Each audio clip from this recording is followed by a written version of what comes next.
کی نگاہ سے اسے دیکھے گا زمانہ، عزت کی نگاہ سے اسے دیکھے گا زمانہ۔ حضور اکرم صلی اللہ علیہ وسلم نے صحابہ کرام کو بہت چھوٹے چھوٹے مختصر عمل بتلا کر صحابہ کو شوق دلایا۔ ایک مرتبہ جناب نبی کریم صلی اللہ علیہ وسلم نے صحابہ کو فرمایا کہ بھائی تم میں کوئی آدمی ایسا ہے جو روزانہ 1500 گناہ کرتا ہو؟ تو صحابہ نے عرض کیا یا رسول اللہ، ہم میں سے بھی کوئی آدمی ایسا نہیں ہے جو گن کر 1000 گناہ کر لیتا ہو۔ پھر حضور نے فرمایا کہ دیکھیے بہت سے لوگ ایسے ہیں کہ بہت ساری نیکیاں حاصل کر لیتے ہیں، تم میں ایسا تو کوئی آدمی ہوگا جو تم میں سے روزانہ 1500 یا 2500 نیکیاں کما لیتا ہو۔ تو صحابہ نے عرض کیا یا رسول اللہ، نیکیاں بھی کرتے ہیں لیکن اس کا تعین تو کسی کے پاس نہیں ہوتا کہ ہم نے کتنی نیکیاں حاصل کی ہیں۔ تو پیارے نبی صلی اللہ علیہ وسلم نے صحابہ کو فرمایا کہ ہر نماز کے بعد 10 مرتبہ سبحان اللہ، 10 مرتبہ الحمدللہ اور 10 مرتبہ اللہ اکبر پڑھ لیا کرو۔ اللہ وحدہ لا شریک تمہیں جب اس کا اجر و ثواب عطا فرمائے گا تو اس کا 10 گنا ثواب بڑھا کر دیا جائے گا۔ بظاہر ہر نماز کے بعد اس کی مقدار 30 ہو گئی، لیکن 30 پنجے 150، 5 گانا نمازوں کے بعد کی مقدار اس کی 150 150 ہو گئی۔ جب اللہ وحدہ لا شریک اس کا اجر و ثواب مرحمت فرمائے گا تو آپ کو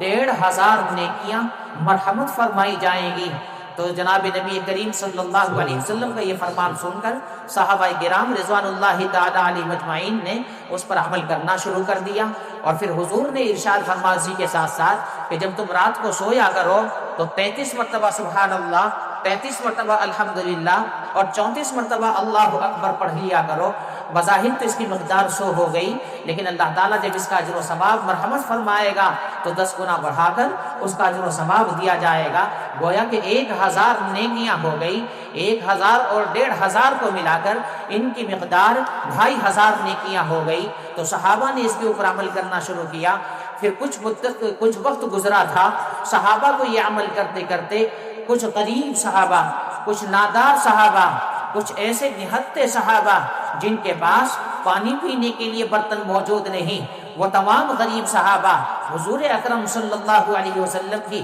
خدمت اقدس میں تشریف لائے اور فرمایا یا رسول اللہ، یہ جو مالدار صحابہ ہیں یہ تو ہم سب سے زیادہ نیکیوں میں سبقت لے گئے، راہ خدا میں مال زیادہ تقسیم کرتے ہیں اور ہم سے زیادہ رغبت یعنی ہم سے زیادہ سبقت لے جاتے ہیں، ان کی بے شمار نیکیاں تیار ہو جاتی ہیں، ہم غریب اور لاچار اور مجبور، ہم کیا کریں؟ تو حضور اکرم صلی اللہ علیہ وسلم نے اس غریب صحابہ کی جماعت کو فرمایا کہ تم ہر نماز کے بعد 33 مرتبہ سبحان اللہ اور 33 مرتبہ الحمدللہ اور 34 مرتبہ اللہ اکبر پڑھ لیا کرو۔ اللہ تعالیٰ تمہیں اتنی نیکیاں عطا فرمائے گا کہ مالدار آدمی صبح سے لے کے شام تک اور شام سے لے کے صبح تک راہ خدا میں مال تقسیم کرتا رہے، وہ تم سے زیادہ نیکیوں میں نہیں بڑھ سکتا۔ تو صحابہ کرام رضوان اللہ تعالی علیہ مجمعین نے اس غریب صحابہ کی جماعت نے اس پر عمل کرنا شروع کیا، اور جب انہوں نے عمل کرنا شروع کر دیا تو مالدار صحابہ کو بھی اس عمل کا پتہ چل گیا، تو مالدار صحابہ نے اس کے اوپر عمل کرنا شروع کر دیا۔ جب غریب صحابہ کو معلوم ہوا کہ اس کے اوپر تو عمل مالدار صحابہ بھی کرنے لگے ہیں، تو بطور شکایت کے پھر وہ غریب صحابہ حضور اکرم صلی اللہ علیہ وسلم کی خدمت میں تشریف لائے۔ فرمایا رسول اللہ، اس عمل کا تو مالدار صحابہ کو بھی پتہ چل گیا۔ تو حضور اکرم صلی اللہ علیہ وسلم نے فرمایا کہ ذالک فضل اللہ یؤتیہ من یشاء، جو خود سے نیکیوں میں بڑھنا چاہتا ہے، سبقت لینا چاہتا ہے، اللہ جس کو بڑھانا چاہتا ہے تو اس کو کون روک سکتا ہے؟ تو میرے عزیز دوستو، یہی مختصر سا عمل، یہی چھوٹے چھوٹے وظائف اگر ہم لوگ بیٹھ کر کے اپنے گھروں میں اپنے چھوٹے چھوٹے بچوں کو